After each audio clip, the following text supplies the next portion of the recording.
जी, अस्सलाम वालेकुम तैयबा। वालेकुम कैसी अस्सलाम। हैं आप? अल्हम्दुलिल्लाह, आप कैसी हैं? Finally we met.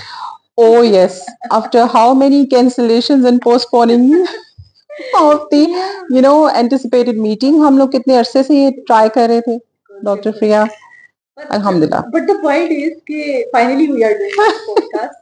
तो आइडिया ही तैयबा का। तो अब मैं तैयबा से पूछना चाहती हूँ कि why Tayyaba, why you are motivating me to do this? To do this इसलिए कि बहुत ज़रूरी है हम लोगों के लिए जो कुछ हम अपने अंदर गेन कर चुके हैं, एब्जॉर्ब कर चुके हैं, जो समझ चुके हैं जिस स्टेज पे। आई एम नॉट सेइंग कि हम बहुत कुछ समझ चुके हैं, लेकिन उसकी शेयरिंग करना वो ऑडियंस के लिए जो कि या तो सुपरवाइजर्स हैं, टीचर्स हैं, या उस पेडिस्टल पे खड़े हैं माशाल्लाह से, या फिर वो सुपरवाइजीज हैं और वो अब इस पेडिस्टल तक आना चाह रहे हैं, उनके सफर के लिए, आसानी के लिए। फिर तो मैं ये कहूंगी कि द नॉलेज की जो डिसैमिनेशन है वो भी सबका है। एग्जैक्टली। सो या ऑब्वियसली हमारा जो मकसद था यहाँ मिलके बैठने का, या जिससे मुझे तैयबा खास तौर पे बहुत ज्यादा मोटिवेट कर रही थी, वो ये था कि हम लोग रिसर्चर्स से बात करें, इंटरेक्शन करें। मेरे तरफ से आपको मिलेगा एक सुपरवाइजर का पॉइंट ऑफ व्यू, और इनकी तरफ से आपको मिलेगा एक सुपरवाइजरी का पॉइंट ऑफ व्यू कि क्या चैलेंजेस आते हैं, क्या काम किया, क्यों किया, कैसे किया। और आप लोगों को ये मिलेगा कि आप हमारे आइडियाज में से फर्दर आइडियाज को कैसे निकाल सकते हैं, उन्हें कितना रिलेट कर सकते हैं। और अगर आप शेयर करना चाहें तो ऑब्वियसली मोस्ट वेलकम। तो ये जो यस। रिसर्च का ब्लॉग है, इसका असल मकसद ही ये है कि हम अपने रिसर्च आइडियाज को आपके साथ शेयर करें, अपने प्रोसेस को शेयर करें, अपने फाइंडिंग्स को शेयर करें, अपने चैलेंजेस को शेयर करें, एक्सपीरियंसेस को शेयर करें, पॉजिटिव है, नेगेटिव, और सीखें, सब मिलकर सीखें। तो अगर आप मुझे ये कहें ना कि मैम एक लफ्ज में या एक जुमले में बयान कर देंगे ये काम पॉडकास्ट आपने किया, तो उसका मकसद ये है कि मैं क्वालिटी ऑफ रिसर्च जो कल्चर है वो इम्प्रूव करना चाहती हूँ पाकिस्तान में। तो मैं चाहती हूँ कि जितने रिसर्चर हैं वो आए, अपने टॉपिक्स पे बात करें, बताएं, ताकि हम न्यू आइडियाज की तरफ जाएं, न्यू रिसर्च एवेन्यूज को ओपन करें। तो जहाँ न्यू रिसर्च एवेन्यूज को ओपन करने की बात हो रही है, वहां जरा हम तैयबा से ये पूछना चाहते हैं कि उन्होंने ये पर्टिकुलर टॉपिक क्यों चूज किया। By the way, let me show you, बल्कि read for you perception and practices of teachers about assessment rubrics as effective feedback। अब ये दो बड़ी अहम बातें हैं, एक तो असेसमेंट रूब्रिक्स और दूसरा इफेक्टिव फीडबैक। तो तैयबा से हम ये जानना चाहेंगे कि तैयबा, आपने ये पर्टिकुलरली ड्राई फील्ड है, आपने इसी को क्यों चूज किया, इसी पर्टिकुलर टॉपिक को, इसी पर्टिकुलर फील्ड को क्यों? वेल इसकी रूट्स काफी पुरानी हैं, को बहुत पीछे जाना पड़ेगा, क्योंकि अगर मैं अब नजर दौड़ाऊं और पीछे देखूं तो अपने वर्क एक्सपीरियंस को देखूं तो वो तकरीबन बनता है 21-22 years plus, starting from being a teacher, फिर कोऑर्डिनेटर, फिर प्रिंसिपल, फिर एकेडमिक मैनेजर। अब तो अल्हम्दुलिल्लाह रिसर्चर भी हैं, शुक्र है, किसी छोटे से लेवल तक। और थैंक्स टू हर और इन जैसे जो हमारे बहुत अच्छे जो मेंटोर्स रहे हैं, सुपरवाइजर्स भी, और मेंटोरिंग का काम भी इन्होंने ही किया है हम लोगों के लिए। और टीचर ट्रेनर भी हैं, बाकी चीज़ों में भी ट्रेनिंग हो रही है। लेकिन अगर मैं if I look back to my struggling time या सीखने का टाइम एज अ टीचर, तो उस वक्त जब मैं देखा करती थी ना, तो बुक्स पे बहुत ज़्यादा कंटेंट, मैनेजमेंट का भी, एजुकेशन सेटिंग में मैनेजमेंट का काम होता था कि जी आप कंटेंट को कवर करवाएं, ये करवाएं। उसमें जो हर कंटेंट का या लेसन्स का आप कह लें कि अगर हम एक्सरसाइजेस को देखते थे, तो मेरे अंदर ये सवाल पैदा होता था कि हर बच्चा उससे असेस प्रॉपर्ली क्यों नहीं हो रहा एज अ टीचर, ठीक है, और सेटिस्फेक्शन नहीं होती थी बच्चों की। तो उस वक्त भी ऐसा ही होता है। देखा, यानी इसका मतलब है कि अगर हम इसको वो करना चाहें, कैटेगराइज करना चाहें, तो देयर आर टू कैटेगरीज। एक तो हमारी असेसमेंट वो हो ही नहीं रही, यानी कंप्लीट असेसमेंट नहीं हो रही तमाम उन डायमेंशन की जिसकी हम स्टूडेंट्स को तालीम दे रहे हैं, ठीक है। और दूसरा प्रॉब्लम हमारा ये कि हमारा स्टूडेंट भी उससे सेटिस्फाई नहीं, ऑब्वियसली और बहुत सारे ऑप्शंस होंगे इसके। लेकिन ये मुझे तैयबा की बातों से ये लगा कि दो इंपॉर्टेंट डायमेंशन हैं। टीचर्स की प्रैक्टिसेस जो है असेसमेंट की, यानी जो हमारी असेसमेंट एंड इवैल्यूएशन हो रही है, वो स्टूडेंट की जितनी भी क्वालिटीज को मैयर हमें करना चाहिए, या परफॉर्मेंस के जितने पैरामीटर्स को मैयर करना चाहिए, उससे नहीं कर रही है। और प्लस में स्टूडेंट सेटिस्फेक्शन नहीं आ रही। तो हमें ये आइडेंटिफाई, अरे एक और डायमेंशन भी है, उसमें ये डायमेंशन है कि टीचर्स तो तब करेगी ना जब वो ट्रेन हो रही होगी। आप आज भी कितनी ट्रेनिंग्स उठाकर देख लें, पैरागोजी पे, आपको करिकुलम डेवलपमेंट पे, और मैथ्स लोग मतलब जितनी भी हैं, आइडियोलॉजीज देख लें, टेक्सोनॉमीज देख लें, बट जब असेसमेंट की बात आती है तो कितने ट्रेनर्स हैं, आप वर्क उठा के और आंख उठा के देखने की कितने आपको असेसमेंट के स्पेशली जो ट्रेनर्स मिलेंगे, जो टीचर्स ट्रेंड हुए हैं। सुपरवाइजर मुझसे पूछें तो मैं तो हमेशा स्टूडेंट से कहती हूँ कि गो फर्दर, दूर जाए जरा, ये परसेप्शंस मालूम करनी छोड़ देंगे फॉर्मेटिव असेसमेंट के बारे में क्या है और उसके समेटिव के बारे में क्या है, या इस तरह आगे निकल जाए अब कहानी। और अब तो आपको पता है कि with the advent of AI मैं कहती हूँ कि सिचुएशन ही चेंज हो गई है। अब तो हमारे लिए वो जो फॉर्मेटिव असेसमेंट है या समेटिव असेसमेंट है वो एक चैलेंज बन के रह गई है। तो हमें इसका मतलब ये है कि we need to work on alternative assessment. वो क्या होंगी, कैसे होंगी, तो ये एक ऑब्वियसली फील्ड है जहाँ हमें भी काम करने की जरूरत है। तो ऑब्वियसली जब तरीका जैसे लोग आगे आएंगे और ये लोग काम करेंगे ऑब्वियसली आप लोगों ने काम करना है जनाब, हम तो अब चरागे शहरी हैं।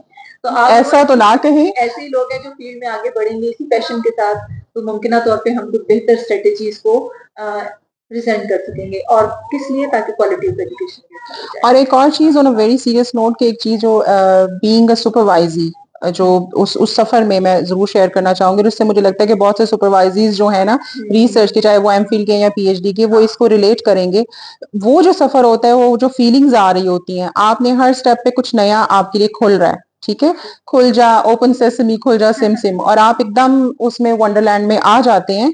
बट आपको पता नहीं चल रहा होता कि one step at a time करना है या साइमल्टेनियसली मल्टीटास्किंग करनी है, या पहले सीक्वेंस क्या आना चाहिए, आपके पास प्री रिक्विजिट्स क्या है। अनफॉर्चुनेटली ये फैक्ट है और पूरे पाकिस्तान में है, किसी एक यूनिवर्सिटी किसी एक कोर्स का नहीं है, कि हमें वो जो पहले से प्रिपेयर करना है ना, वो चीज वो लेवल नहीं है। हाँ, जब स्टेप आ जाते हैं तो फिर हमें रिएक्टिव होना, वो तो ट्रेनिंग चल रही है, लेकिन प्रोएक्टिव होना, इसकी ट्रेनिंग अभी हायर एजुकेशन में भी उस लेवल की नहीं है। ये मैं ये नहीं कहनी कि बिल्कुल वॉइड है। शायद हायर एजुकेशन को के पर्सपेक्टिव में भी अगर हम इसे देखें और हम अपनी जर्नल जो हमारी तालीम और तरबियत है उसके हवाले से भी देखें, तो ये बात आपने बड़ी अच्छी की कि हमें रिएक्टिव होना तो सिखाया गया है लेकिन प्रोएक्टिव होना नहीं सिखाया गया। मैं कहती हूँ कि चलें, हो सकता है कि कुछ बच्चे ऐसे भी होते हैं, सेल्फ मोटिवेटेड होते हैं, कई बार जैसे ये प्रोएक्टिव भी हो जाते हैं, लेकिन उन्हें इस फील्ड में, एक डिफिकल्ट फील्ड में कदम रखा, लेकिन रिस्पॉन्सिव नहीं। और रिस्पॉन्सिव होना ज्यादा जरूरी है। तो ये इस तरह के बहुत सारे और चैलेंजेस को पहले हम डिस्कस करेंगे। पहले हमें ये बताएं आप कि इसका मकसद क्या था रिसर्च का, एम्स क्या थे, इसके ऑब्जेक्टिव्स क्या थे। वेल हाँ, कर सकें इसमें था कि असेसमेंट को सपोर्टिव कैसे बनाया जाए। असेसमेंट, अच्छा मैं अपना पर्सनल एक्सपीरियंस शो करूंगी, शेयर करूंगी कि मुझे शुरू से, मैं उन बच्चों में से हूँ जिनको असेसमेंट का एक समझ लें एंजाइटी और जिसको फोबिया, बल्कि इन लोगों का इम्तिहान होता था नहीं, अब एंजाइटी इतनी वो बहुत है। मतलब ये मैम भी बताएंगी, डॉक्टर प्रिया, कि मुझे हमेशा ये कहती थी क्लास पार्टिसिपेशन तो तुम्हारी बड़ी बढ़ के होती है, जब एग्जाम्स की बात हो कुछ हो तो तुम्हारे वो वाली मेरे परफॉर्मेंस, वो वाला चीज नहीं मैं देख पा रही होती। एक और डॉक्टर साहब थे, उन्होंने भी यही बात की। तो ये एक्चुअली जो था ना, जो मुझे रिलक्टेंस रहती थी, जो मेरे सारी जिंदगी मेरे साथ वो हर्डल रही है, वो ये चीज रही है। और इसके पीछे जो आपका क्वेश्चन था उसका आंसर ये है। उसको सपोर्टिव असेसमेंट को बनाने के लिए मुझे लगा कि जब मैंने इस पे रिसर्च की तो मुझे लगा इस डोमेन पे जाना चाहिए कि ग्रेडिंग जो होती है हमारी रूब्रिक्स के थ्रू, उनको उसको फीडबैक को किस तरह से आप समझाएं, ना सिर्फ टीचर समझे बल्कि वो जो बच्चों को और बच्चों की फैमिलीज, खासतौर पे पेरेंट्स पीटीएम्स में जैसे होता है, तो आप उसको कैलकुलेटिव एविडेंस बेस्ड आप किस तरह से बात बता सकते हैं, बच्चे की लर्निंग किस लेवल तक पहुंची है। हम, आपने अक्सर देखा होगा डॉक्टर प्रिया के रिपोर्ट कार्ड्स जब आती है ना, तो पहुंच गई है पॉइंट को, रिपोर्ट कार्ड्स पे जब पेरेंट्स और टीचर्स में पीटीएम्स में बहस हो रही होती है, पेरेंट नहीं समझ पा रहा होता और हम एक जेनेरिक किस्म का, एक जनरलाइज्ड किस्म का समझ लें कि एक वो रिमार्क्स दे देते हैं कि इम्प्रूवमेंट की जरूरत है या कुछ है। तो कहते हैं ना, स्टूडेंट्स भी हमसे आके जब क्वेश्चन करते हैं even at higher education level, madam आपने मुझे इतने नंबर क्यों दिए, कहाँ से काटे, हाँ, वो आपको समझ नहीं आ रहा होगा। यानी वो तो वहाँ रूब्रिक्स इंपॉर्टेंट, रूब्रिक्स की इंपॉर्टेंस वहीं से शुरू हो जाती है जहाँ असेसमेंट। और कुछ एग्रेसिव जो है बच्चे फिर अक्सर हर बैच में होते हैं जो फिर फॉरन या सुपरवाइजर्स के ऊपर के जो सुपरवाइजर्स हैं उनके पास पहुंच जाते हैं, लेकिन ये समझ नहीं पा रहे होते। कह रही है ना, मेरे साथ इससे भी ज्यादा मजेदार चीज था। मेरे साथ एक स्टूडेंट आई और उसका प्रॉब्लम क्या था, उसके 84 स्कोर थे, यानी यूं कह लें कि स्कोर्स और ग्रेड्स का अगर हम डिफरेंस देखें तो स्कोर्स में उसके 84 स्कोर्स थे और उसका बी ग्रेड मेरा ख्याल है या बी प्लस बन रहा था। And she came to me and she opened the door and she said how dare you to give me 84 score. मैंने कहा आपका ग्रेड क्या है? कहती मेरा A माइनस है। मैंने कहा बेटा ग्रेड तो आ गया, तो अब स्कोर का क्या प्रॉब्लम है? No, I always get 93 94। आपकी जरूरत कैसे हुई है कि आप मुझे 84 दें? लिटरली? हाँ, सीरियसली? काफी मिलता है। हाँ, उसे बिठाया, हैंडल समझाया कि ये तुम्हारा प्रॉब्लम था, तो उसने कहा कि नहीं मैं, एंड देन ये प्रॉब्लम इतना बड़ा कि हमें कमेटी बनानी पड़ी। और फिर वही आइडेंटिफाइड कि वो उसके ऑडिट और भी नहीं बन रहे थे, मैंने जाके दे दिया। गाइस वैसे एक बात तो मैं यहाँ पे जरूर करूंगी, इसलिए नहीं कि कोई मेरी सुपरवाइजर यहाँ पे मौजूद है या कोई टीचर मौजूद है। देखिए लाइफ में अप एंड डाउन तो प्रैक्टिकल लाइफ में भी आते हैं, और अगर एकेडमिक में अगर आपके पॉइंट्स अगर कम हो गए हैं, तो ये टाइम मेरा ख्याल है होता है अल्लाह की तरफ से आजमाइश का, कि आप अपने किरदार की तरबियत की हाँ, किस तरह वो से आप उसको उसको कैसे उसको प्रेजेंट करते हैं प्रेजेंट अपने कर आप रहे को। हैं। तो नो मैटर ऐसे कोई तो भी बहुत ऐसी कुछ, एडवर्सरीज हो, ऐसे तो हम कम कहानियां अज बयान कम, करना ओ शुरू यस, करें तो वी कैन गेट थ्रू। या the other day someone said me कि हम प्राइवेट सेक्टर में पढ़े हैं, how dare you to cut over marks. मतलब फीस देने का मतलब ये तो नहीं है कि आपको undue you are inflated student, marks देने yes, हैं। you are on a path of learning, बस तो ऐसे ही है। बहरहाल जाहिर है कि हम जिस तरह ना ऑफ ट्रैक चले जाएंगे। तो yes, मुझे मेरा दिल चाह रहा है कि क्योंकि आज तैयबा से हमने कमिट किया था कि तैयबा हमें क्योंकि हम बातें करें 2 घंटे से 3 घंटे से 3 हो गए थे तो मुझे नहीं पता और चला। हमें नहीं पता चला, मैंने अभी अभी देखा है, अभी अभी कब देखा से है, तो लगे मुझे पर हमारी एहसास हुआ है। खत्म नहीं हो रही है। असल में मसला ये कि हमारा ये प्रॉब्लम है। असल आई डोंट नो, हो सकता है कि यू कैन आइडेंटिफाई कि इससे जो सुपरवाइजर और सुपरवाइजरी रिलेशनशिप है वो क्या नजर आ रहा है, नहीं नजर आ रहा। है। मैंने तो इसे कहा है कि तू मुझे अपना एक्स सुपरवाइजर का नहीं नहीं नहीं नहीं इतना मेरी ही पोजीशन थोड़ी होता है, मतलब हम थोड़ी बताएंगे।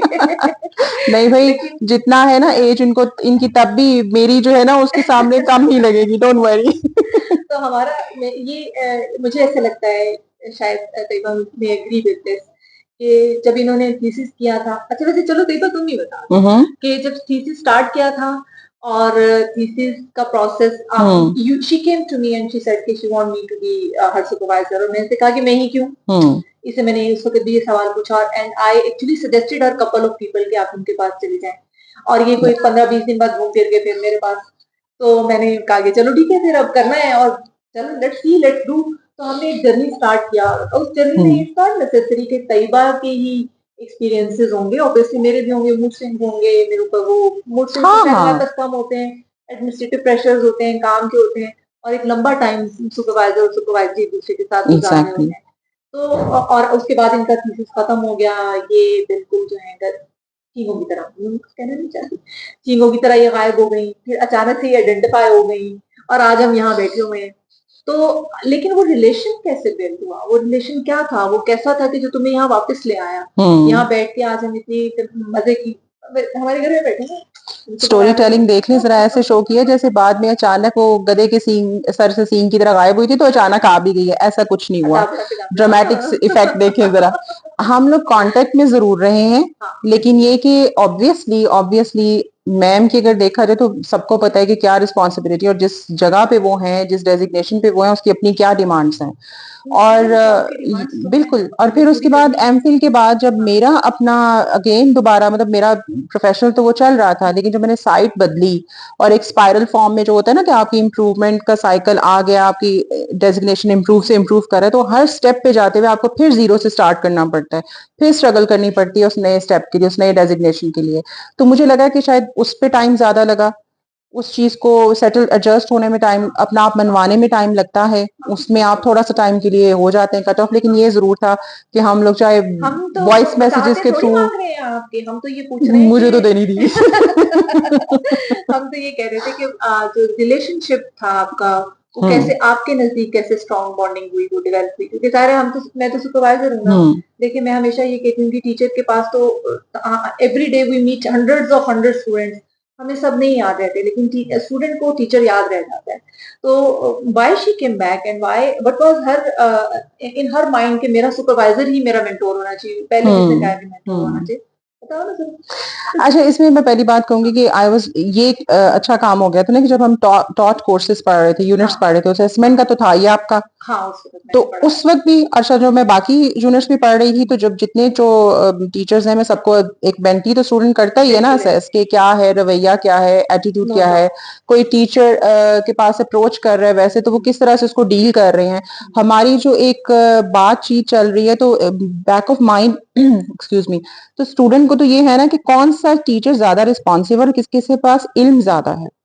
अच्छा मुझे ऐसे लगता है कि शायद इससे ज्यादा आई एम सॉरी, क्योंकि मुझे लगता है कि ये रिस्पॉन्सिव तो आप अभी पूछेंगे तो पता चलेगा कि मैं किस कदर नॉन रिस्पॉन्सिव आदमी हूँ, लेकिन मुझे लगता है कि स्टूडेंट ये देखता है कि who is coming to my mental capability. या एग्जैक्टली लगता था कि शायद अगर ये आइडिया लेके आ रही है तो शी थिंक्स के मैं इसके आइडिया को आई एम पिकिंग। आप शन नहीं करती थी उन आइडियाज को, आप अपना आइडिया बीच में इम्पोज नहीं करती थी कोई भी मतलब मैंने ये तो नहीं था ना कि एकदम से हमने इस पे जंप कर दिया, और ऐसा भी नहीं था कि आपने या 4 मंथ्स लग गए थे एग्जैक्टली हमें इस आइडिया को रिफाइन करने में, क्योंकि मेरा एक वो हमेशा इनके साथ इंक्लूड लगता था, उसे तो बुरा रोने निकलते थे इनके, लेकिन मैं कहती थी कि प्रपोजल बनाएं जब तक आप। मेरा रोना नहीं निकला, वो बाकी लोगों के निकले थे। होते हैं ना भाई, निकल जाता है क्योंकि मैंने जब याद है जब मैंने असेसमेंट का पहला वो क्वेश्चनर टूल दिया था, आपने कहा था अमेंडमेंट्स इसमें करो, मैं असल में होता क्या है कि मुझे पता नहीं क्यों लोगों ने मुझे कहा हुआ है कि जब तुम किसी चीज को ठान लेती हो ना करने को, तो हाँ तुम्हारा ये होता है कि तुम ओपन होती हो, और मैं वाकई ओपन हो जाती हूँ लर्निंग के लिए। या एग्जैक्टली लेकिन उससे आपका जब आप अपने आप ब्रेन माइंड को ओपन कर लेते हैं ना कि हाँ भाई मुझसे अभी, क्योंकि मैं न्यू भी हूँ इस जगह पे, मुझे तो भूल गया वो इसी के लिए था कि जब हम लोगों ने एक इंस्ट्रूमेंट जो आपने कहा था सजेस्ट किया था कि उसको आपने बाद में यूज किया था, फिर वो कौन सा था? Do you remember that? कोई सर्वे था या क्या था? सर्वे था मेरा, क्योंकि मिक्स मेथड स्टडी में गया था, क्वांटिटेटिव भी था और क्वालिटेटिव भी था, दोनों थे। मिक्स मेथड मुश्किल नहीं होता? लाइक आई फील के दो, अरे भाई सर्वे भी कर लें, इंटरव्यू भी कर लें, भाई वो कहते हैं ना, वो कहते हैं नाको चने चबवा दिए, वो मिक्स मेथड ये करता है, लेकिन आप जब कर जाओ ना, आप दोनों में कम से कम दोनों डोमेन्स में खेल सकते हो। बिल्कुल आपको बहुत अच्छी नो हाउ हो जाती है। जो मिक्स मेथड चूज करना है वो शायद इसलिए भी जरूरी है कि that gives you a bigger perspective, यानी हम कहते हैं ना कि एक्सटेंसिव नॉलेज आपको फील्ड का मिल जाता है। वन मोर थिंग, आप कंपैरिजन करने की पोजीशन में आ जाते हो। देखिए मुझे ये लगता है डॉक्टर फिया कि हम लोग इन बॉन्ड हमारे अंदर होता है कि हमने क्वांटिटेटिव में कोई ज्यादा उसमें स्किलफुल हो सकता है या क्वालिटेटिव में ज्यादा जा सकता है। तो मिक्स मेथड को करने का सबसे बड़ा फायदा मुझे ये हुआ कि मैं उसको better, I was in a better position में दोनों को एट अ टाइम कंपेयर कर सकूं कि मेरे लिए क्या रास्ता जो मुझे लग रहा है मेरे माइंड के।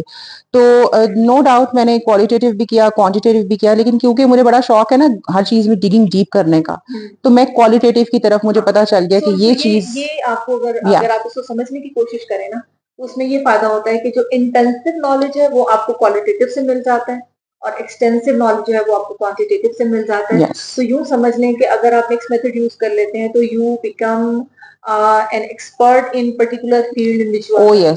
अब अगर हम बात करें तैयबा से, Tayyaba has been working on many assessment task, इसने बहुत सारे डिजाइन किए, इसने ट्रेनिंग्स की हैं। क्यों? क्योंकि बाय डूइंग दिस रिसर्च इसको अब एक्सटेंसिव नॉलेज भी है जो इसने सर्वे के थ्रू गेन किया, और इंटेंसिव नॉलेज भी है जो इसने इन डेप्थ इंटरव्यूज कर लिए। और इसको मैं बहुत इजी करूँ ना, बहुत इजी करूँ, मैं एक छोटी सी मिसाल अपनी ट्रेनिंग्स में दिया करती हूँ, बल्कि पूछती हूँ। मैं कहती हूँ कि बच्चों, जो ट्रेनीज होती मेरी तो बच्चियों की तरह ही है, तो मैं उनसे टीचर से हमेशा ये कहती हूँ कि बच्चों मुझे ये बताओ, ब्लूम्स टेक्सोनॉमी फॉर एग्जांपल किसको नहीं पता? ठीक है ना, सो ट्रू, सबको पता है। या एग्जैक्टली उसका रिवाइज जो था वो भी आ गया एडिशन, और वो भी मतलब पता चल गया सबको। अब उसके कॉग्निटिव डोमेन में लेवल्स भी सबको पता है, फर वो सुना देते हैं कि जी पहले ये ठीक है, अंडरस्टैंडिंग, रिमेम्बरिंग और ये सब कुछ, लेकिन इसको अप्लाई कैसे करेंगे? और मैं कोई बड़ा फलसफा नहीं देती, मैं सिर्फ एक सिंपल क्वेश्चन करती हूँ कि ये छोटी फैंटेसी स्टोरीज जो है इन पेडागोजी और अप्लाई इन असेसमेंट, मुश्किल सवाल कोई मुश्किल नहीं है, मैं आपको इसका बताती हूँ, और बिल्कुल पहुंचेंगे आप पिन पॉइंट, जैसे लोकेशन नहीं होती उस पर पहुंचेंगे। बहुत सी हमने सिंड्रेला स्टोरी पढ़ी हुई है बचपन से, लिटिल रेड राइडिंग हुड पढ़ी हुई है, बहुत सी स्टोरीज इस तरह की, एक स्टोरी बुक उठाएं ब्लूम्स टेक्सोनॉमी के अगेंस्ट, हर लेवल के अगेंस्ट, मुझे उस स्टोरी में एक एक क्वेश्चन बना के दिखा दें। लेवल्स को बताना, उसकी थ्योरी को बताना, ये हमारा सोसाइटी में ट्रेडिशनल वे ऑफ टीचिंग रहा है। नहीं आगे ना, हमने सवाल बना लिए, अब आगे रूब्रिक्स। यस, क्योंकि वो इफेक्टिव फीडबैक के लिए जरूरी है कि जो सवाल का जवाब अब आप मुझसे सिंड्रेला के बारे में कोई, या कहते हैं कि सिंड्रेला जैसी सिचुएशन में मुझे कंसीडर कर लो अपने आप को, and right a story about it. अब आप इवैल्यूएट कैसे करेंगे? और जब आपने इवैल्यूएट कर लिया और जितने नंबर आपने मुझे दिए, 10 में से 9 दिए, 8 दिए, वैसे तो हो सकता है, लेकिन 3-4 भी मिल सकते हैं। exactly. तो क्यों दिए? क्यों दिए? वो क्यों फीडबैक है। अब आप मुझे समझाएंगे कि भाई तुम्हारे नंबर क्यों इतने बनते थे, वो कहानी क्या? उसके पीछे है लॉजिक, हर सवाल के पीछे एक लॉजिक होती है। आप बच्चे को सिर्फ कोई एक क्वेश्चन करेंगी कि उसने सिंड्रेला की नरेट कर दी स्टोरी, तो वो तो सिर्फ उसकी अंडरस्टैंडिंग कॉम्प्रिहेंशन लेवल आ गया। अच्छा, एक क्वेश्चन आप कर देते हैं जी, अच्छा आप ऐसी सिचुएशन में होंगे या उसको कैसे अप्लाई कैसे करोगे, अगर आप किसी घर में काम वाली है, उसकी बेटी है या उसके साथ, ठीक है ना, वो एप्लीकेशन आ गई कि उसने एग्जाम्पल को अप्लाई कर दी कि क्या क्या वो माहौल में देख रहा है, आप इस सिचुएशन में होंगे तो इसमें अब फोर सीज है, क्रिटिकल थिंकिंग है सारी, तो उसमें फोर सीज में क्रिटिकल थिंकिंग और क्रिटिकल एनालिसिस जो सिंथेसिस है वो सबसे है। उसके बाद क्रिएटिविटी की कोई एक सिचुएशन, अब मैं यहाँ क्योंकि ट्रेनिंग हम नहीं दे रहे तो मैं आपको बोर नहीं करूंगी कि इस पे, लेकिन वीडियोस की लिंक्स भी दूंगी मैं, आप जरूर सुनिएगा। वहां जो इसका अपना चैनल है उसमें वो मौजूद है और they are very good and actually you will learn something out of it. Thank you doctor Priya, लेकिन ये फ्री की मार्केटिंग और वो एडवर्टाइजमेंट हो गई है। तो मेरा तो काम ही है ना, मैं तो सुपरवाइजर हूँ, मेरा काम है to uplift my students to, इसी तरह तो हम मेंटोर बनते हैं, इसलिए तो हम टीचर हैं। और एक्चुअली सुपरवाइजर का वाकई आपने सच कहा कि ये काम है जो लाइफ लॉन्ग चलता है, जो हम ये कहते हैं लाइफ लॉन्ग लर्निंग, ये लाइफ लॉन्ग मेंटोरिंग की मैं बात कर रही हूँ। जब ये आई तो मैंने कहा देखो सोच समझ कर मुझे सुपरवाइजर चूज करना। ओह यस, इन्होंने मुझे थ्रेट किया था अपने खिलाफ। नहीं देखिए, मैं अभी भी कहूंगी, मैं आपको भी कहूंगी, मैं हर बच्चे को भी कहती हूँ, देखें सुपरवाइजर और सुपरवाइजरी का रिलेशनशिप जो है ना वो लॉन्ग लाइफ लॉन्ग, तो आप उसको चूज करें जिसके साथ आप अगले 15-20-25 साल चल सकते हैं। अगर आप समझते हैं कि नहीं इनके मूड टेंट्रम्स हैं, बिहेवियर ठीक नहीं है, लेकिन कॉम्पिटेंट का है, तो आप नहीं चल सकेंगे।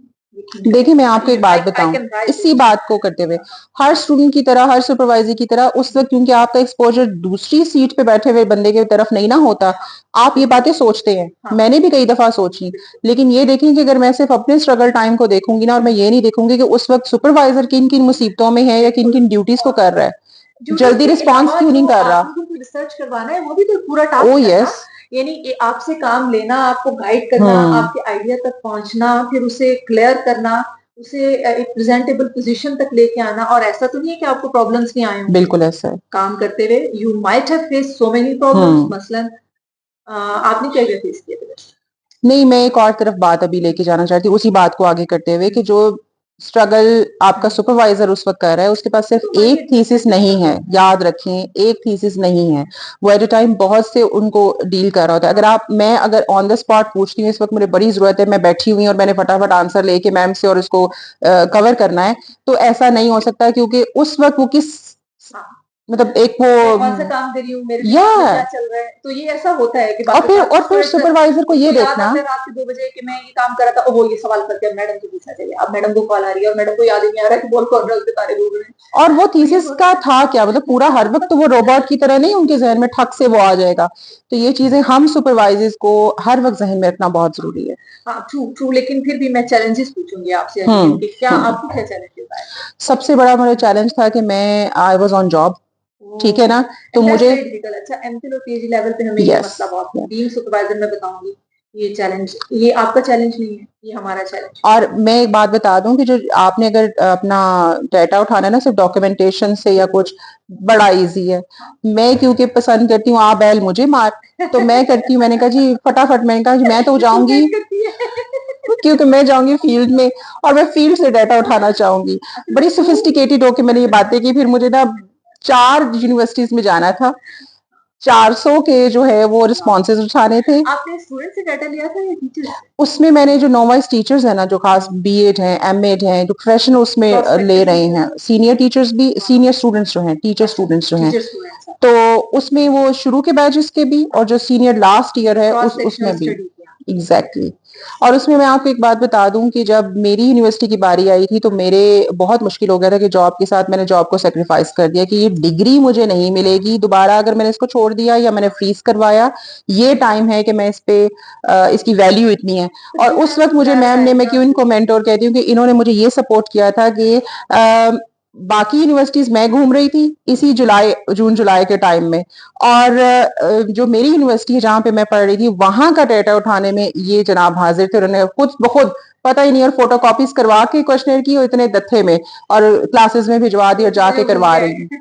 तो देखिए याद ही नहीं है, याद नहीं क्यों नहीं, मुझे याद है, मुझे याद है। ये चीजें जो है ना, आपको आप ये ना एक्सपेक्ट कीजिएगा कि हर सुपरवाइजर ऐसा कर सकता है, लेकिन पॉइंट टू बी नोटेड।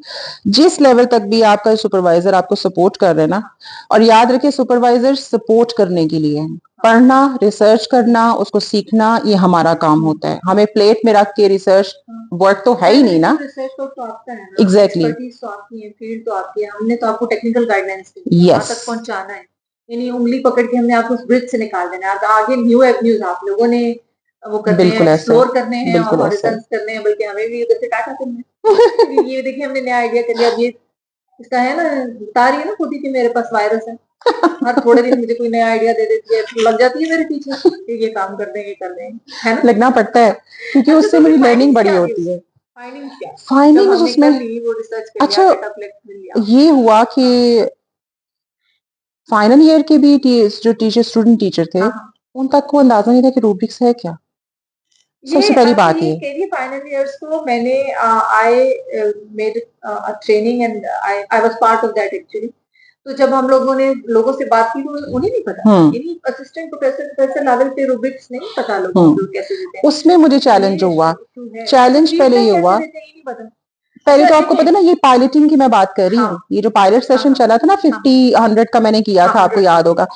उसमें मुझे पता चला कि ये लोगों को नहीं पता, तो मैंने क्या किया, डिस्कस करके आपसे, आपको याद होगा मैंने एक रूब्रिक्स की एक शीट तैयार की थी कि जस्ट पहले एक सेशन में करूंगी।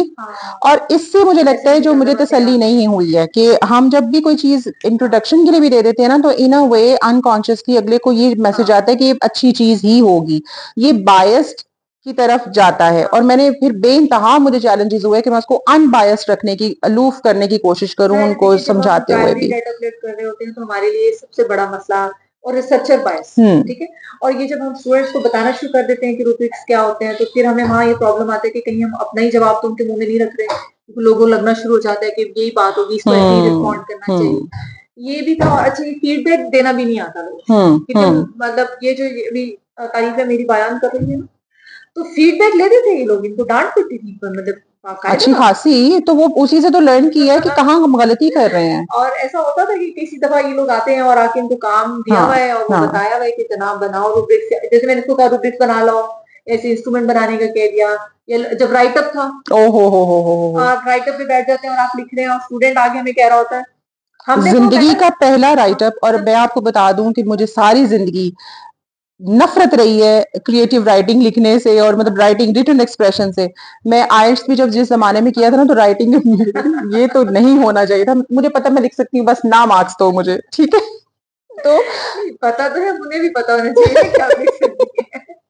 तो लिखना, बचपन में स्पीच करना, मुझे इतनी नफरत होती थी, टीचर्स मुझे ही भेजा करती थी, तैयबा तारिक मीर आप स्पीच के लिए जाएंगे, जो मुकाबले हुआ करते थे। तो मैं उनको कहती थी ठीक है, अगर आपने करवानी तो मुझे लिख के दे दें, मैं फिर अच्छे तरीके से उसको प्रेजेंट करती हूँ। बोलने में हम शेर है, ठीक है। रीडिंग भी मैंने जिंदगी में बहुत की है, राइटिंग ये चीज मुझे हर्डल पर्सनल। जैसे इन लोगों के साथ क्या होता है, मतलब ये इससे तैयबा नहीं बल्कि सब स्टूडेंट्स के साथ होता है, मेरे साथ भी था जब मैं सुपरवाइजर खुद थी। तो क्या होता था कि स्टूडेंट लेके आया होता है, सबसे ज्यादा हमें उसको डर लग रहा होता है स्टूडेंट हमें लगाएगा क्यों, पूरा ड्राफ्ट लिख के ले आए और आगे कह रहे हैं ये हमारी तरफ से ड्राफ्ट है, और हम उसको रिव्यू करके जब काटे पीटे मारते हैं तो ये कहते हैं हाय हम तो अपनी तरफ से कंप्लीट करके लाए थे, आपने you give us a heart attack.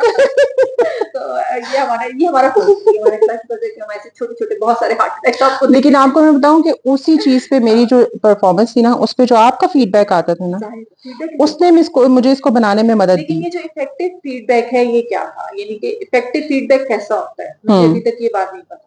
आपको कैसा लगता है, आपने तो रिसर्च किया ना इस पे। इफेक्टिव फीडबैक ये होता है कि पहले तो आप डायग्नोज कर लें कि स्टूडेंट के स्ट्रेंथ, जो स्ट्रॉन्ग पॉइंट्स है ना, किस किस का वो कैपेबल हो चुका है, कहाँ तक उसने अचीव कर लिया है, ठीक है। जब आप वो उससे शेयर करते हैं ना, उसका कलेजा यूं हो जाता है कि भाई मेरा कोई लेवल ऑफ अचीवमेंट है, सेंस ऑफ अचीवमेंट आ जाती है, ठीक है।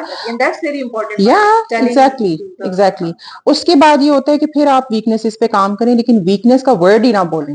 आप कहें जी ये एरियाज हैं, इनको हमने अब इम्प्रूव करके इनको स्ट्रेंथ में कन्वर्ट कर लेना है। और ये एक्चुअली टर्म मैं बोल रही हूँ, ये काम हुआ है। और सुपरवाइजर्स बहुत से ऐसे हैं जो ये काम करवाते हैं, जो समझदार इंटेलिजेंट सुपरवाइजर होगा वो पहले वीकनेस पे नहीं जाएगा। समझदार थे, मुझे जिसे पढ़ाना चाहती है मेरी फील्ड से। सारे सुपरवाइजर इंटेलिजेंट समझदार होते हैं तो वो यहाँ तक पहुंचते हैं। भाई मैं तो पूरे पाकिस्तान की बात कर रही थी। हमारे बताने के तरीकाकार में फर्क हो सकता है, वो ज़ाहिर पर्सनल डिफरेंसेस हैं। एग्जैक्टली। और अच्छा, इसका मतलब ये भी नहीं है कि बाज़ वक़्त ऐसा भी होता है, कई बार ऐसा नहीं है कि हो सकता है कि तुम्हारे एक्सपीरियंस मेरे साथ फर्क हो, लेकिन एन मुमकिन है कि कोई और ऐसा स्टूडेंट भी आपको मिल जाए जो कहेगा शी इज वेरी गुड, क्योंकि मैंने उनको उस तरह से नहीं बताया। हाँ। तो इसलिए ये जाहिर है कि मेरा ख्याल है कि जितना मेरी पर्सनालिटी पे फर्क पड़ेगा फीडबैक देते हुए कि आपको कैसे समझ आती है, मेरा फीडबैक उस पर भी इन्फ्लुएंस करेगा, क्योंकि मैं आपको बता रही हूँ कि how you have to improve, then how you perceive that. मैं यहाँ पे एक बात बताऊं, आपको शायद ये एक इस सारी बात से ये कहीं प्रेशर ना जाए कि मैम ने हमें स्पून फीडिंग की है। तो मेरे को नहीं सकती, हर चीज पे हमें पुश करती थी, खुद करके लाओ खुद करके लाओ। तो ऐसा टाइम आया था कि मैं चिढ़ गई थी, मुझे पता था मैम ने ये बोला, और आप बोलती थी, मैं अंदर से बोल रही थी खुद करके लाओ। देखो, ठीक है, बताइए भी अगले बार। क्योंकि हमें पता है कि मैम ने पुश हमें करना है, वो अब उसकी वैल्यू समझ में आ रही है जब मैं खुद ट्रेनर के तौर पे आई हूँ, और जब मैं चाहती हूँ कि बच्चा या ट्रेन जो टीचर है वो इस चीज को अब खुद भी इंडिपेंडेंट लर्निंग भी तो करे ना भाई। हम जब तक खुद इंडिपेंडेंट लर्निंग नहीं करेंगे ना डॉक्टर प्रिया, हम दूसरों को कैसे सिखाएंगे? लेवल पे आ जाते हैं तो learning is your responsibility. Exactly. मतलब मैट्रिक तक तो मैट्रिक बाय डंडा होता है, मैट्रिक बाय रटा, एफएससी बाय डंडा, और बाकी जो अगली जितनी है वो सारी आपकी है। तो अगर आप सेल्फ मोटिवेटेड नहीं है, आप लर्निंग नहीं कर सकते, आप वो सेल्फ रेगुलेटेड नहीं है, तो शायद पोस्ट ग्रेजुएट लेवल पे आना आपकी सबसे बड़ी और फिर वही एंड रिजल्ट रह रहा था कि जी छापे मारो पुराने उनके से आर्काइव में जाके, या प्लेजरिज्म के उस पे पकड़ में आ जाते हैं, उससे कहीं बेहतर है। अब मैं लगे हाथों पिछले वो बात कर रही हूँ, पिछले दिनों हम जो चैट जीपीटी और इन चीजों की बात कर रहे थे, तो वो डिस्कशन हो रही थी, और मेरी एक बहुत अच्छी फ्रेंड है जो इनकी स्टूडेंट रही है। नहीं, मैं वो बात कर रही हूँ कि हम इतना वो जेन्युइनली खुद लिखने के आदी हो चुके हैं। जब ये बात हुई थी कि हमें चैट जीपीटी ना अब एक बोझ लगती है, उसको क्या दे, खुद ही लिख लो। कई दफा ऐसा होता है कि उससे बात करते करते चैट जीपीटी से कन्वर्सेशन करते हुए मुझे लगता है कि यार ये क्या है, इससे तो अच्छा था मैं वेस्ट ऑफ टाइम है। मेरा idea is better than hers. तो ये जाहिर है, लेकिन अच्छा जाहिर है कि आपने फाइंडिंग की, आपकी जो फाइंडिंग थी वो ये बता रही थी कि जितने भी हमारे प्रोस्पेक्टिव टीचर्स हैं और इनके पास अभी इनको रूब्रिक्स का आइडिया नहीं है, इन्हें इफेक्टिव फीडबैक जनरली, लेकिन कुछ को वाकई था। मेरा ख्याल है कि वो लोग होंगे जो ऑलरेडी फील्ड में काम कर रहे हैं। लेकिन मुझे मेरी अंडरस्टैंडिंग ये है कि इन्हें जब ये प्रोस्पेक्टिव टीचर्स हैं या टीचर ट्रेनिंग के कोर्सेज में एनरोल्ड है तो वहां सिखाना चाहिए, और वहां प्रैक्टिकली सिखाना चाहिए। लेकिन थ्योरेटिकल जो फाउंडेशन है उससे मुझे इनकार है। वहां पे जो ये है ना रूब्रिक्स का या असेसमेंट का पार्ट, खास तौर पे रूब्रिक्स का इतना सा चंक है, और उसको फिर पढ़ाया इतना सा जाता है, और उसकी एप्लीकेशन नहीं, मैं एक यूनिवर्सिटी की बात नहीं कर रही, जनरली बात कर रही हूँ। और उसकी जो एप्लीकेशन है वो ये इतनी जीरो सी है, बिल्कुल जीरो सी है, बल्कि बात थ्रू आउट है कि वो माइनस पे चली जाती है। और ये डिफिकल्ट भी है। रूब्रिक्स पे इंशाल्लाह हम डिस्कशन करेंगे, इंशाल्लाह करेंगे कि वो है क्या और how we can do that, और उसको क्योंकि उसके देखिए प्रोस एंड तो कॉन्स भी है ना, और वो वाई टीचर्स डोंट यूज, कई दफा मैं भी नहीं करती हूँ, सब्जेक्टिव हो जाता है कि नहीं बस ऐसे यही है क्यों है। अब वो मुझे तो पता है कि उसकी क्वालिटी कैसे मैं असेस कर रही हूँ, लेकिन जब तक स्टूडेंट को नहीं पता चलेगा वो अपने आप को इम्प्रूव नहीं कर सकता। ये दैट्स वेरी इंपॉर्टेंट कि स्टूडेंट को पता हो कि मुझे किन पैरामीटर्स पे जज किया आखिर असेस कैसे कर लिया, तो वो फिर उसको नौबत ही नहीं आती कि वो पूछने आए धाड़ से दरवाजा खोल के कि आपने मुझे ग्रेड्स क्यों दिए। ठीक है, वो तो जस्ट एक एग्जांपल दी है। उसका जो ताल्लुक था ना वो रूब्रिक से नहीं था। अच्छा, वो हमारे वैसे मिसाल थे। बाद में लड़की अपनी डिग्री नहीं कंप्लीट कर सकी, बच्ची जो थी वो अपनी डिग्री नहीं कंप्लीट कर सकी अपने इसी एटीट्यूड की वजह से। सो इट टर्न्स आउट कि आपका एटीट्यूड बहुत काउंट करता है। रिसर्चर आप एकदम से नहीं बन सकते जब तक आप गुड लर्नर नहीं है। आपने डिगिंग डीप करना है, रिसर्च करनी है, तो रिसर्च ये कभी भी फॉर ग्रांटेड ना लें इसे।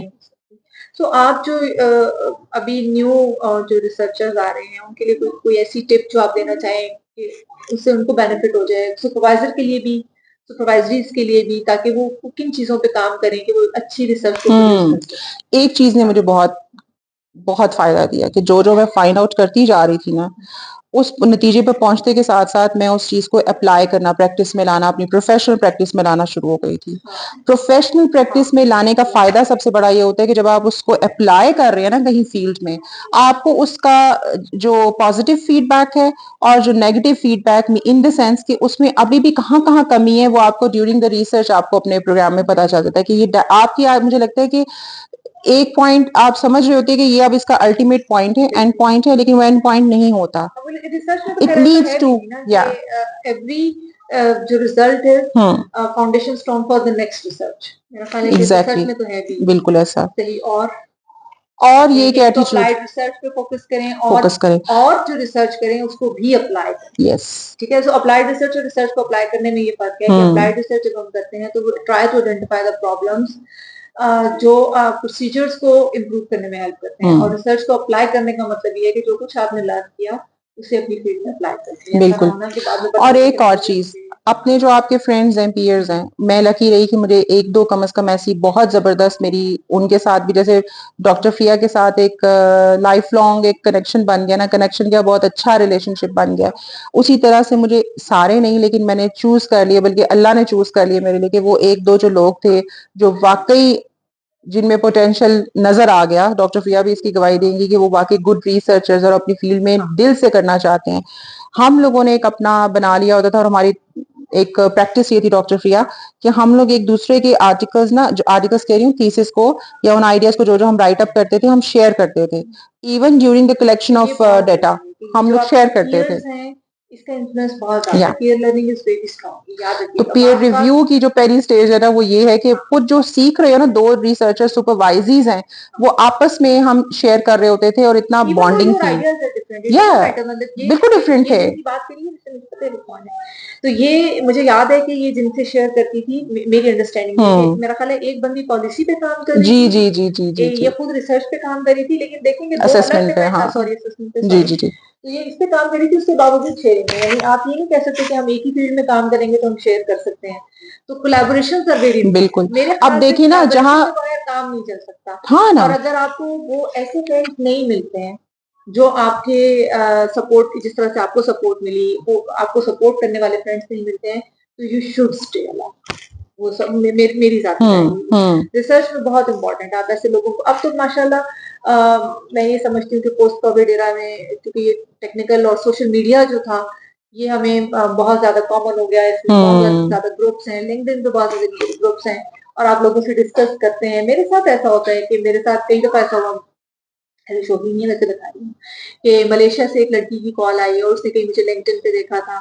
अच्छा, उसने मुझसे पूछा कि मैं ये रिसर्च करना चाहती हूँ, कैन यू गाइड मी? तो मुझे सुनाओ तुम क्या कहना चाहती हो। तो it was just a discussion. फिर वन ऑफ माय स्टूडेंट, वो मलेशिया में पीएचडी कर रही थी, तो उसने अपनी फ्रेंड को बताया कि मैंने ना अपनी सुपरवाइजर से गाइडलाइन ली है। तो उसकी मुझे कॉल आ गई कि मुझे मुझे अपनी सुपरवाइजर से मिलाना है, मिला दो। तो वहां भी होता है कि आप मिलते जाते हैं ना, पीयर्स मिलते जाते हैं। और ये बात बहुत अच्छी शेयर हुई है। LinkedIn is ideal right now on, मतलब इस वक्त पे बहुत आइडियल। ना सिर्फ वो प्लेटफॉर्म नेटवर्किंग के लिए आइडियल है, अपनी कैपेबिलिटी स्किल्स को शोकेस करने के लिए बहुत जो है वो कैपेबल है, बल्कि वहां पे जो ब्लॉग्स हैं, जो शेयरिंग ऑफ आइडियाज वहां पे प्रोफेशनली हो रही है, उससे आप बहुत कुछ लर्न कर रहे हैं। अच्छा, ये बहुत इंपॉर्टेंट है। असल बहुत सारे लोग ये समझते हैं, खासतौर पे जो हमारे स्टूडेंट्स हैं, स्कॉलर्स हैं, वो ये समझते हैं कि लिंक्डइन का मकसद ये है कि वहां आप अपनी शोकेसिंग ऑफ योर आइडियाज। वो नहीं है उसका मकसद। लर्निंग, और यकीन करें आप जब ग्रुप्स ज्वाइन करते हैं, वहां लोगों से डिस्कस करते हैं, तो आप लोगों के लिए बड़े नए एवेन्यूज ओपन होते हैं। तो कभी हम लोग इस पे भी जरूर बात करेंगे कि लिंक्डइन कितना इंपॉर्टेंट है। टोटली लिंक्डइन के फीचर्स आप कैसे यूज कर सकते हैं अपने लिए। हम किसी दिन बात करेंगे, बैठेंगे, अगर ये दोबारा मेरे हाथ आ गई तो इंशाल्लाह हम उसमें बात करेंगे। लेकिन अच्छा तैयबा, ये तो दो टिप्स थी ना जो आपने कहा कि आप अप्लाई जरूर करें, जो आप करें, पीयर्स करें। इसके अलावा कोई और चीज जो आप कहना चाहेंगी? क्योंकि जाहिर है ये एक सिंगल टास्क नहीं है, there are many things we have to do. हमें एनालिसिस करना है, हमें डाटा कलेक्शन करनी है, हमें लिटरेचर रिव्यू लिखना है। तो कोई और ऐसी चीज जो आप इसमें ऐड करना चाहें? अच्छा, मैं अपना पर्सनल ही बताऊंगी कि एसपीएसएस पे या क्वांटिटेटिव पे, एसपीएसएस नहीं क्वांटिटेटिव पे ओवरऑल मैं उस तरह से कॉन्फिडेंट नहीं थी। बार-बार मैं मैम को ज़रूर करती थी कि मैम ये थोड़ा-सा है, मैं शेकी हूँ यहाँ पे, क्योंकि ज़्यादा इंटरेस्ट वैसे ही हो हालाँकि गया मैंने कोर्स पढ़ा क्वालिटेटिव हुआ पे, है, पढ़ा हुआ था। कोर्स पढ़ा है। क्वालिटेटिव पे क्योंकि एक इंक्लिनेशन आ गई ना, वो एक प्रीडोमिनेंटली वो ज़हन में आ गया, तो एक ऐसा हुआ था कि अनकॉन्शियसली मेरा उधर ध्यान ज़्यादा था और जिसको मैं कवर नहीं, कॉप अप नहीं कर पा रही थी, क्योंकि मिक्स मेथड पे रहते हुए मुझे दोनों को ही कैटर करना बिल्कुल, था, वो दोनों को ही आपके लिए डील ज़रूरी करना है, था। बिल्कुल। तो उसमें फिर मैंने जो अपना मैं एक्सपीरियंस शेयर कर देती हूँ कि मैंने फिर बिल्कुल out of university, out of network कोई ऐसे बंदों, 2 लोगों को ढूँढा था, बंदों-बंदियों को, एक बंदा, एक बंदी, कि जो मुझे एसपीएसएस पे जो मेरी चीज़ें, फाइंडिंग्स और रिजल्ट निकल रहे थे, जिस साइड में जा रही थी, कि मैं क्योंकि शेखी थी, तो मैंने आपसे भी पहले सबसे पहले लिया और उसके ये बाद वो कुछ सपोर्ट रिव्यूज़ सिस्टम जो लेना। हम कह रहे हैं ना, कि आपके कोलीग्स, आपके पीयर्स ऐसे हुँ, ढूँढ लें, जो आपको हेल्प आउट कर सकें कि हुँ, वो कि करें। क्या ये सही क्या डायरेक्शन में ये जा सही रही है डायरेक्शन या में है? हम अपनी मर्ज़ी अच्छा, का कुछ दे रहे हैं उसको हाँ, डायरेक्शन? बिल्कुल ऐसे ही बड़ा ज़रूरी है, क्योंकि आप जब अच्छा होता ये है कि जब आप ऐसे किसी शख्स से शेयर करते हैं जो आपकी फील्ड से नहीं होता, यस। तो वो हमें बड़ा अच्छा गाइड करता है, क्योंकि वो लेमैन होता है ना, यानी थर्ड पार्टी होता है, तो they can help you to हुँ, आइडेंटिफाई कि आप क्या करें, क्योंकि उन्हें हमें समझाना पड़ता है और बात तो हुँ, ऐसा होता है कि उन्हें समझाते-समझाते हमें समझ आ जाती है कि आपने क्या किया। अच्छा, कोई जो ये जो हमारे नॉइस रिसर्चर्स हैं, इनको क्या चैलेंजेस आते हैं? बिल्कुल, अभी मैंने मास्टर्स में एडमिशन लिया या एमफिल में एडमिशन हुँ। लिया और मुझे वो रिसर्च करनी पड़ गई, तो क्या करेंगे हम? क्या चैलेंजेस आपको लगता है कि आते हैं या आपको क्या आए? क्या आपने सबसे पहले पहला रिसर्च जो की थी? चैलेंज है ना, वो इस हाँ, वजह, मैं एक वजह बता देती हूँ, वो चैलेंज ये होता है कि रिसर्च तो भई बहुत हमारे हाथ से मतलब हम भाग जाएँगे इससे। हाँ, डिग्री कंप्लीट नहीं हाँ। करेंगे या कुछ। और यूजुअली और स्टूडेंट्स एक टाइम सबसे पास ज़्यादा हो जाते प्रैक्टिस, हैं इस वजह से, हाँ, रिसर्च और में ढीले होते हैं, लंबा कर देते हैं उससे डर एक प्रैक्टिस ये है कि रिसर्च से इतना डर जाते हैं कि रिसर्च को ड्रॉप करके हाँ, टॉट कोर्सेज से अपनी डिग्री कंप्लीट कर देते हैं। तो सबसे बड़ा मैं आपको बताऊं कि आप अपने साथ जुल्म करते हैं एमफिल में आकर, हाँ, क्योंकि जब ये आप टॉट कोर्सेज से कंप्लीट कर लेंगे ना डिग्री लेने की हाँ, गर्ज से, मैंने अपने बैच में भी लोगों को मना किया था जो कर रही थी, और बिल्कुल। माशाल्लाह से वैसे पूरी क्लास रिसर्च पे थी, कुछ हार्डली एक दो थे जो कि लगा के उनको कि नहीं, घर की जिम्मेदारियां हैं, जॉब की जिम्मेदारियां हैं, तो बस डिग्री तो चाहिए। लेकिन उनको मैंने बता दिया था कि जब आप इसको बाद में कभी जिंदगी में परसू करना चाहोगे ना, पीएचडी, एक जरूरी नहीं था कि आप साथ साथ सब करते जाते हो। बिल्कुल। आफ्टर ये सम टाइम अच्छा आपके हायर पर्सपेक्टिव चेंज हो जाता है। एजुकेशन तो फिर आपसे पहला इंटरव्यू में क्वेश्चन ये किया जाएगा कि आपने करना रिसर्च था और पीएचडी की तरफ आना था, तो आपने टॉट कोर्सेज पढ़ के एमफिल क्यों किया, वहां पे वो स्किल्स क्यों नहीं खरीदी? उस वक्त आप ये कह नहीं सकते, अनप्रोफेशनल आंसर हो जाएगा कि जी उस वक्त तो हमें पता नहीं था। टोटली नॉन प्रोफेशनल आंसर आपको इंटरव्यूज में फेल कर दिया जाता है। इवन ये if you want to apply for PhD from abroad, तो ये तो टोटली आपके साथ वो रिजेक्ट इवन कर देते हैं। पाकिस्तान में भी बड़ा ऐसा खतरा होता है कि होता है अगर इसका आप लोगों रिजेक्ट। ने वो एमएस कर लिया यानी टॉप हम्म, कोर्सेज पढ़ लिए, रिसर्च नहीं पढ़ी, तो पीएचडी में एडमिशन एक चैलेंज हो जाता है। Exactly, exactly. तो और इसके अलावा हमें कोई ऐसी चीज जो हमने अभी डिस्कस ना की हो या मुझे ना पता हो? सोशल मीडिया मैंने ये देखा है, हाँ, सोशल मीडिया को अपनी सिर्फ एंटरटेनमेंट का मरकज ना बनाएं। हाँ, ये मैंने सीखा था जब मैं डीकन यूनिवर्सिटी में गई थी वो इस सही, सेमेस्टर के लिए। सही। वहां पे ट्विटर को या बाकी जितना सोशल मीडिया प्लेटफॉर्म्स हैं उनको वो अपने यूनिट्स के उस हिसाब से, ट्विटर पे खास तौर पे वो एक बनाते थे उसका, और वहां पे हम सब एनरोल्ड हैं। हमारी, मैंने अपनी अब ट्रेनिंग में अपने ट्रेनीज को मैं बताती हूँ कि आप इन सोशल मीडियाज को अपनी असेसमेंट का पार्ट कैसे बना सकते हैं। मैम ने पहले बात की थी ना शुरू में कि और अल्टरनेटिव असेसमेंट के तरीके कौन से हैं ट्रेडिशनल ये से। बहुत ज़रूरी है ना, या सिर्फ ये जो पेपर पेंसिल टेस्ट है, ये आपकी जितनी कैपेबिलिटीज़ हैं उन्हें मेज़र नहीं कर सकता, और हमारा जो सबसे बड़ा टीचर्स की गलतफ़हमी और हमारे प्रैक्टिशनर्स की गलतफ़हमी है, वो ये है कि बस पेपर पेंसिल टेस्ट को और आइडेंटिफ़ाई कर लो कि ये बच्चा किस लेवल पे खड़ा पेपर है। पेंसिल से मुराद मैं एक्सप्लेन कर दूं कि अगर आप वो बात करें ना कि पेपर पेंसिल से अच्छा जी हम डिजिटल पे चले जाएंगे, एलएमएस पे हम क्विज बना बात तो लेंगे, वही ये है कर ना, लेंगे, बात तो एक ही बात है। तो वही है। सिर्फ पेपर पेंसिल हट के हाँ, चीजें तो वही बिल्कुल, पूछी जा रही हैं, बिल्कुल। शॉर्ट आंसर्स हाँ, और ये वाले। नहीं, बात है कि पोर्टफोलियो बनवाएं, ठीक है, जी, डिजिटल टच कितना लेकर आ सकते हैं जो अप्रोप्रिएट है, जितना नीडेड है, हाँ, जितना एक्स्ट्रा नीडेड नहीं। है रिक्वायर्ड। आपकी डिस्कशंस उन प्लेटफॉर्म्स पे हाँ, कैसी होनी चाहिए और किस तरह से, ब्लॉगिंग नहीं सिखाई जाती, ये यूनिवर्सिटी का काम है कि ब्लॉगिंग करवाएं, अपने असेसमेंट का पार्ट बनाएं। बिल्कुल। अब आपको मैंने एक आइडिया दे दिया। वो मैं ऑलरेडी नहीं तो नहीं, जो मैं आइडिया ये दिया है कि हाँ, नहीं, अल्टरनेटिव असेसमेंट में अगर आप फ्यूचर में रिसर्च करना चाहें तो this can be a part की जो ब्लॉगिंग करवा रहे हैं टीचर्स, और अब तो माशाल्लाह बहुत सारे टीचर्स बहुत करवा सारे रहे अब हैं तो हो उसमें, गए हैं। तो अगर आप उसको यूज कर लेते हैं और उसको वर्सेस ट्रेडिशनल ले आते हैं तो Yes. कौन कौन से लेकिन मैं ये कहूंगी कि इसको सीरियस तो पार्ट बनाएं, परमानेंट पार्ट बनाएं। वो इसलिए कि जो मेरे जैसे स्टूडेंट्स हैं जो हाँ, राइट अप से घबराते हैं, हम्म, अगर वो ब्लॉगिंग में एक दफा प्रो हो जाते हैं ना, फिर उनके लिए हाँ, आहिस्ता, क्योंकि ये एक बेसिक है। फाउंडेशन है, थीसिस वगैरह या आर्टिकल, एग्जैक्टली, वो एक बेहतर बेहतर बन जाता है, बिल्कुल, उसके ज़्यादा सर्टेन पैरामीटर्स हैं। और अब तो खैर ब्लॉगिंग हो भी बहुत सारे जो हमारे प्लेटफॉर्म ओह आते हैं, यस, वर्डप्रेस है, विक्स है, विक्स है, ब्लॉगस्पॉट बिल्कुल, है, इस तरह से बहुत सारे जो आपको ये अपॉर्चुनिटी दे रहे हैं कि आप खुद से बगैर कोडिंग सीखे भी you can that's go true, for that. तो टीचर्स दैट्स के ट्रू, लिए तो मैं खास तौर पे ये समझती हूँ कि होना चाहिए, टीचर्स को अपने अपने ब्लॉग जरूर बनाने चाहिए, चाहे अपने अपने न्यूज लेटर जरूर बनाने चाहिए, नॉट जस्ट चैनल जरूर टीचर्स, बनाने बल्कि आप एमफिल में आ गए हैं, शुरू कर दें ब्लॉगिंग। हाँ जाहिर है ये कि एक बहुत बड़ा एरिया है वाइड है, आप अगर आप एज ए एमफिल स्टूडेंट, आपने पीएचडी से पहले पहले या रिसर्च स्टूडेंट होते हुए आप ब्लॉगिंग नहीं कर रहे हैं, देख लो भैया तुम लोग भी शुरू कर दो, हमने तो कर दी है। आज हमारा तो एक हो गया, otherwise there were many other interview, लेकिन ये जो रिसर्च के हवाले से पर्टिकुलरली था, ये हम तैयबा के शुक्रगुजार हैं कि वो आज उन्होंने टाइम निकाला थैंक यू वेरी मच, हमारे आई एम साथ आके ऑनर्ड, बैठी, और हम लोगों ने इन चीजों को डिस्कस किया। We learn so many things, हमने सुपरवाइजर के रिलेशनशिप के बारे में बात की, हमने फीडबैक की इंपॉर्टेंस और फीडबैक को देने के तरीकाकार पे बात की, हमने रूब्रिक्स पे बात की, हमने मेथोडोलॉजी के सेक्शन पे हमने किया, हमने रिसर्चर्स के लिए कुछ आइडियाज निकाले। तो आप लोग प्लीज हमें जरूर अपने कमेंट्स में बताइएगा कि आपने क्या लर्न किया, और हमें ये भी जरूर बताइएगा कि क्या कौन सा ऐसा नया रिसर्च आइडिया है जिस पे आप काम करने जा रहे हैं, और हमें ये भी जरूर बताइएगा कि आप किन टॉपिक पे मजीद डिस्कशन चाहते हैं। तो इंशाल्लाह हम लोग उनको कंटिन्यू करेंगे। यहाँ हम इसको वाइंड अप करेंगे क्योंकि हमारे डिनर का टाइम हो गया है और हमारे बच्चे हमसे पीछे इशारे कर करके पूछ रहे हैं कुछ हो जाए तो इसलिए बेहतर है कि हम इसको यहाँ वाइंड अप करें, बिल्कुल, और इंशाल्लाह नेक्स्ट में आपसे मुलाकात होती है। थैंक यू सो मच, बहुत शुक्रिया, अल्लाह थैंक यू हाफिज, for thank you having me, Taiba, अल्लाह थैंक हाफिज। यू।